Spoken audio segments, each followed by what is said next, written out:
Good afternoon, all. This return date is in the matter of CFI 008-2025 before His Excellency Justice Sir Jeremy Cooke, with the sitting of the hearing taking place in Dubai. Any orders or directions made during the course or after this hearing will be issued by the registry in Dubai on the judge's instructions.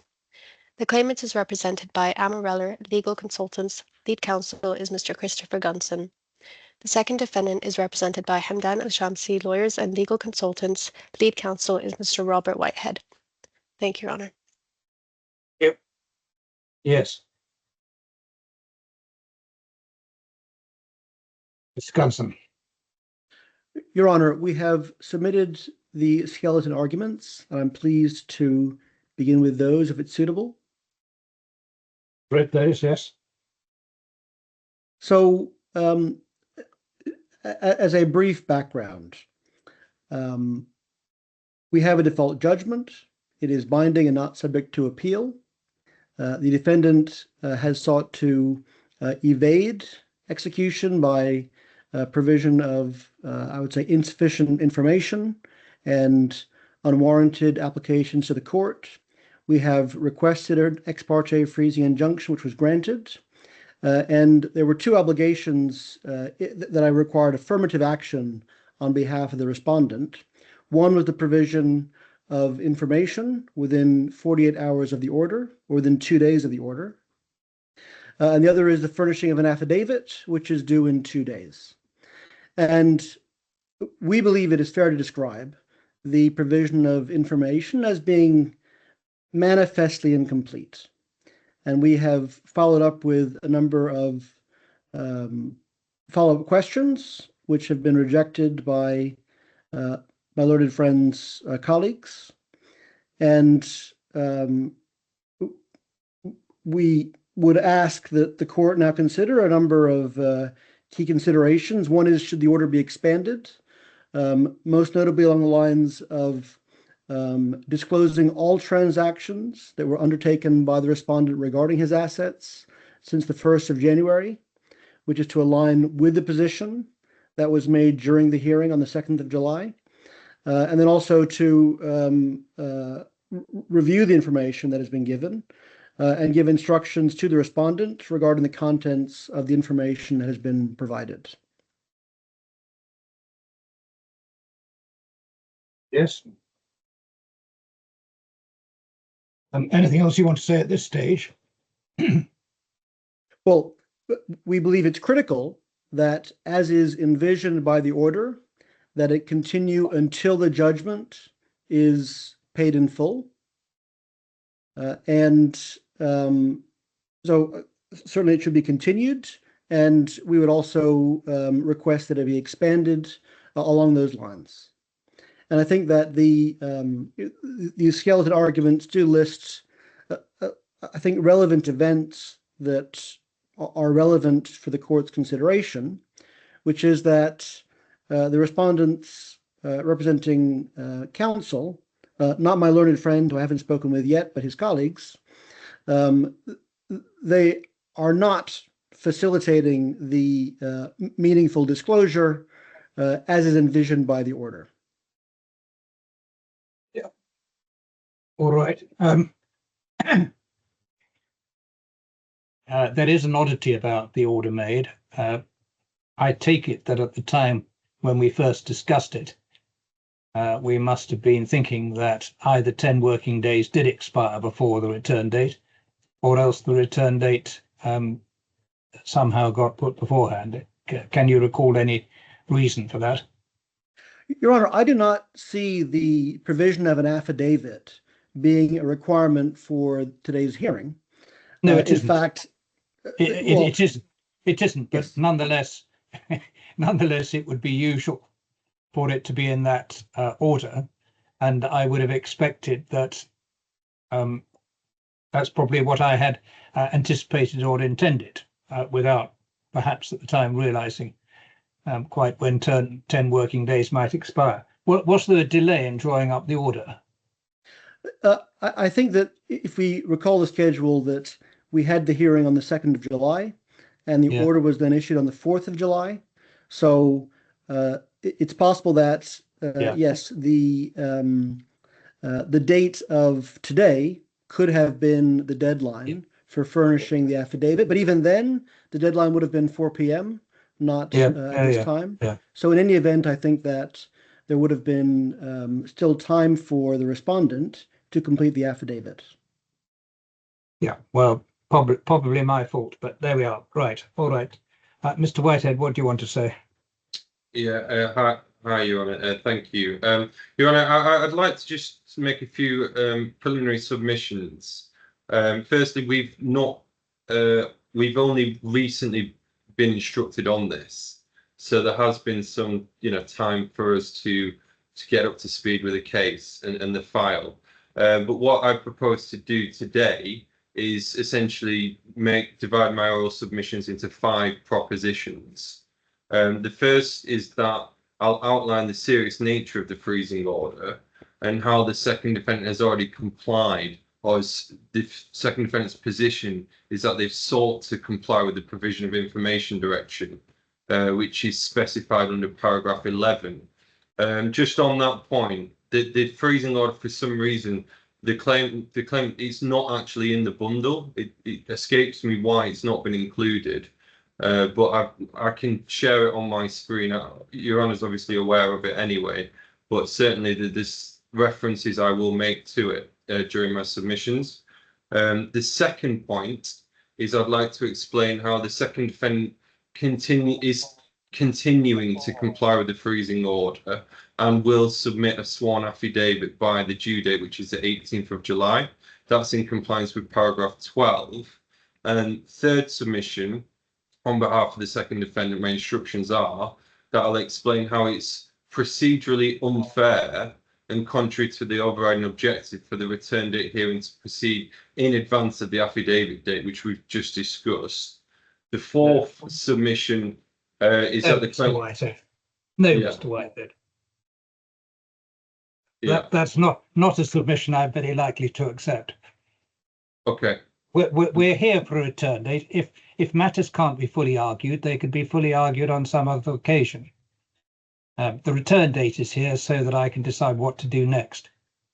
Now, can I ask you a question? When were you first instructed? So we got instructions on, I believe it was Thursday the 4th. I'll check with my team, but I think it was Thursday the 4th of July. Yeah, Thursday the 4th of July. Yeah. Right. And then I think the provision of information request was due on the Sunday, which was the 6th of July 2025, and that was a non-business day. So we got instructed on takes effect the following day, then, doesn't it? Yeah, so we got instructed on the Thursday, and then we got the information and produced all that on the Sunday. Yeah. Yeah. Well, and you've got until 2 days' time to produce your affidavit. Correct. All of that Correct. I understand. Yes. I mean, I don't think we need to be very long today, Mr. Whitehead. Well, look, as far as we're concerned here, there are various points we'd like to address to to address to yourself, Your Honour, because this has been an ex parte relief, hasn't it? That's been sought. So this is this just to confirm? Is this to be a directions hearing then, as opposed to a sort of substantive hearing? Well, you haven't applied to set aside the order, and you haven't yet complied with the affidavit requirement. Yes. And we'll see what happens. So in the ordinary way, this matter would simply continue. The injunction would continue. I mean, you start from the position that you're a judgment debtor. You start from the position that you haven't paid the judgment debt. That's where we're at. Yes. So if you want to apply to set this aside, then you'll have to do that in due course. Yeah. Your Honour, I agree and I accept that. I would also say that the applicant here, the claimant, they should also make an application for continuation, correct? Why? Well, in circumstances where the affidavit's not been served yet, is that? No, well, I don't even understand why. I think I make an injunction. I give a return date. There's no need, as I understand it at all, I don't know if the rules specifically say so, but there can't be any purpose served in an application for continuation. It's simply that this exists and will continue to exist until such time as it's set aside, with a return date, so the parties can come before the court to say what they want and either have directions or whatever. So there's nothing to your technical points at all, I think, Mr. Whitehead. So, Your Honour, I accept your submission because we've understood it that it's in compliance with the RDC that an application would have to be made. But if that's not the case, can you show me the rule? Can you show me the rule? Yeah. I think we've always. I'll just give me just a bit of time and I'll look into that. But that's what we've always understood for these orders. Well, I know it's become a bit of a practice in the DIFC, Yeah, but I'm not sure that there's any good reason for it. Okay, understood. And if you look, for example, at 29.2, Yeah. it Yes. says the order made without notice is likely to require the applicant to file an application to continue or renew the interim order made without notice. That wasn't part of the order. Normally isn't part of the order. It's simply that there will be a return date on. Yes. Yeah, understood. I know it has been a practice in the DIFC, Yes. but I'm not aware of any particular rule that requires it. Yeah. If there is one, you could show it to me. No, I think you're right, Your Honour. I think it's just because it's become customary. We've done quite a lot of these before, as you're aware, and that's what we I'm not. I think that's absolutely right. I don't think there's a specific rule which requires that per se. Yeah. We're just trying to deal with this efficiently, Mr. Whitehead. You're not in a position to apply today to set aside the order, so we're not dealing with that. Yes. The ordinary position is the order will continue until it is either set aside or satisfied. So that I don't think there's anything very much to talk about today. No, look, I think that's right. I think obviously we've got a few days, I think, to file the affidavit. What I would say, Your Honour, though, I think my learned friend does make some quite far-reaching statements in terms of non-compliance, and I think he's filed a witness statement to say like there's various non-compliance, and I think that needs to be very carefully put, because as far as can I again cut you short, Mr. Whitehead? I'm sorry if I appear to be being a bit peremptory, but you've gotten 2 more days to file your affidavit. Yes. You'd be very unwise to file an affidavit that did not take account of the questionnaire. Yes. You know what the allegations are. You know it's being said that your client is not disclosing what he ought to disclose, and you have an opportunity to put that right, or to explain at least. And what I will need when I come to see this again is a full explanation of your client's assets. And if that requires an explanation of the points that are raised by Mr. Gunson, as he says it does, then you'd be very ill-advised not to. Once you've filed that affidavit, I anticipate there may well be a challenge as to whether there has been full disclosure, and no doubt Mr. Gunson will then file some more affidavit or witness evidence to say why he thinks what you're doing is inadequate, and then I'll have to grapple with it. Yeah. So the way I see it really is very simple. You need to go away, do your affidavit, take account of all the points in question, and then we'll see where we get to. On the face of it, Mr. Gunson's in position to issue a writ of execution and to execute against whatever assets he can find thus far. That's no doubt what he wants to do, but he wants to know there's something there, doesn't he? Yeah, understood. Is there anything else really to say? I'm sorry if I'm being particularly difficult. Yeah, but... no. I mean, there's not. I think you're right. I mean, obviously, it's not. There's a default judgment. We're aware of that. There's a freezing order, and our client, which we've advised, has to produce the assets as per the order. Now, there was some discourse between the parties, because I think Mr. Gunson did ask questions, some of which weren't encapsulated in the order itself. But if Your Honour believes that we have to deal with those questions as well, we'll do so in the affidavit. Yeah, well, it just seems to me extremely sensible that you should do. If you don't, then all that will be said is that next time round, when we come to argue about it, if we have to, look, he is being evasive because he hasn't answered the question. So yes, yeah, so it really is as simple as that, isn't it? Yeah, he's not, I think there's not much more, Your Honour. It is a fairly extraordinary position, Mr. Whitehead, where your client has so many bank accounts. I mean, I don't think I've ever seen anybody with so many bank accounts. Anyway, there you are. Yeah. I'm not prejudging anything. We'll wait and see. Yes. Is there anything else you want to say at this stage? No, the other possibility would be to put a further date in the diary if you think that you're going to be making some sort of application, or indeed if Mr. Gunson thinks he's going to be making some sort of application. At this stage, Your Honour, I've not got any instructions in respect of any further applications. But Right. I think you're right. You had suggested, I think you had suggested the 13th of August. Am I right? Well, I think you had suggested that this matter ought to be postponed or adjourned to the 13th of August.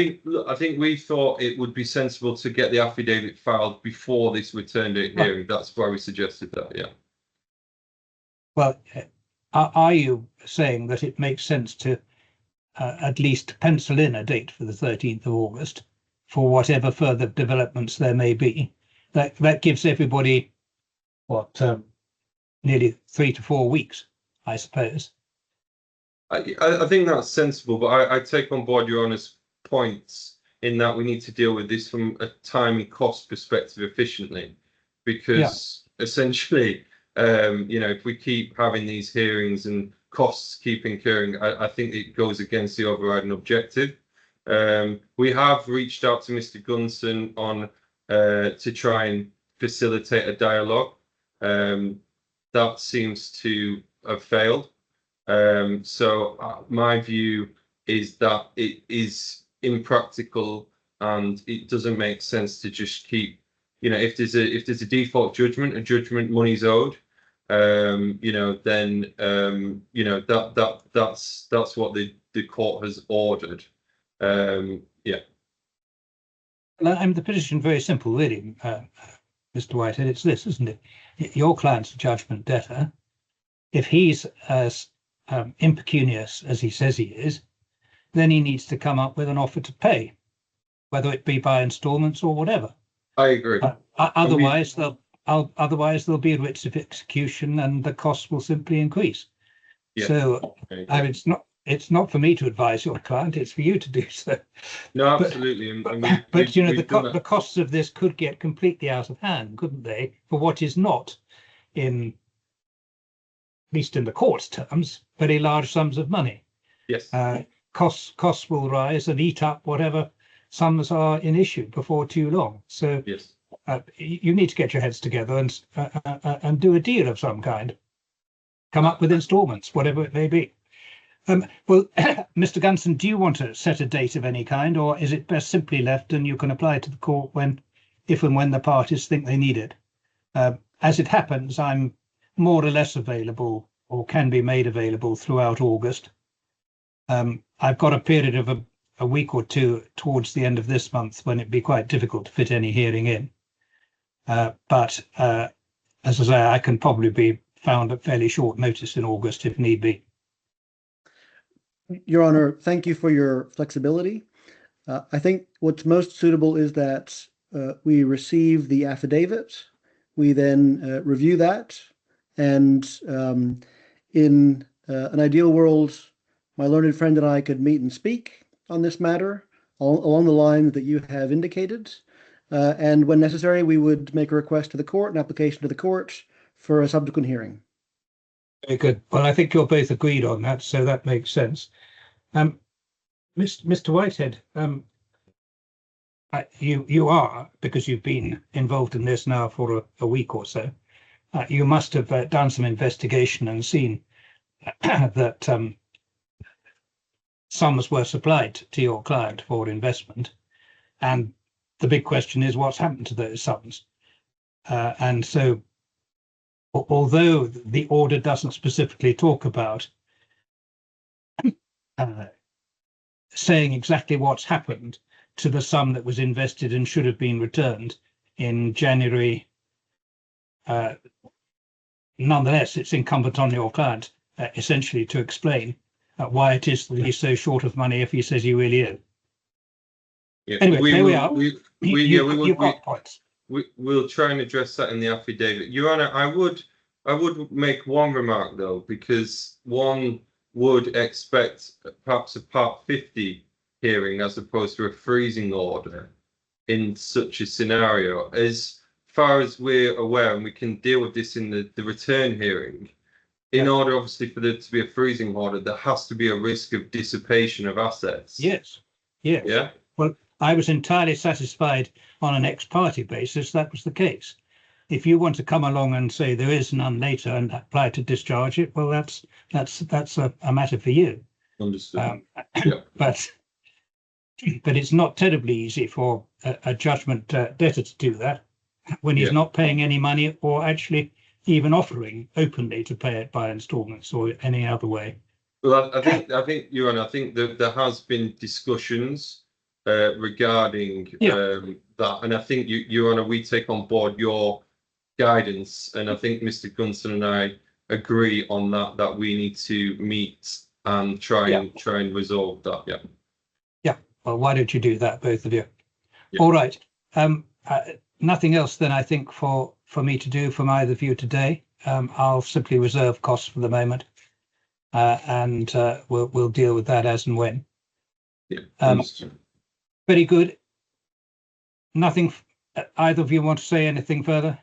No, that's all from mine. Very good. All right.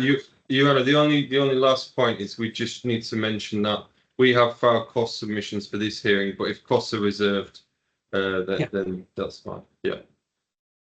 Yeah. Well, I think you're lucky not to have to pay them, to be frank, but we're going to reserve them for the moment. All right. Well, you get your heads together, have a WP meeting, and see if you can sort something out. And I hope not to see you again. Understood. All right. Thank if you, you'd like, if you'd all like to sign out, I'll have a quick word with the associate. Thank you very much. Thank you.